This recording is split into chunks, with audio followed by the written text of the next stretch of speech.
Олег Николаев провел урок мужества в Чувашском кадетском корпусе Приволжского федерального округа. Общение с кадетами прошло в рамках всероссийского проекта «Цикл внеурочных занятий. Разговоры о важном».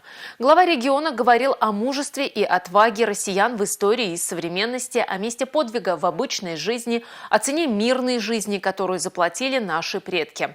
Об основных моментах урока мужества Татьяна Молокова.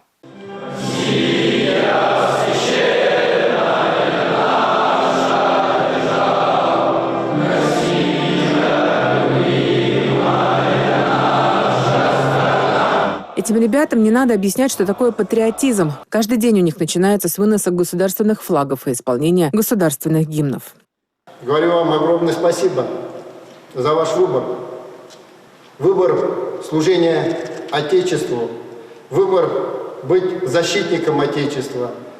Перед началом урока Олег Николаев познакомился с музеем на службе Отечеству. Здесь собраны экспонаты, которые рассказывают об известных уроженцах республики, которые внесли большой вклад не только в развитие отечественной науки и техники, но и в общую победу советского народа в Великой Отечественной войне. Если Петр I у нас отцом русского флота, то отцом советского и российского кораблестроения является Алексей Николаевич Крылов, уроженец Порецкого района Чувашской республики. На урок мужества собрались ученики 10 класса Чувашского кадетского корпуса. Олег Николаев напомнил ребятам основные героические даты российской истории и отметил, что у нашей страны своя особая миссия.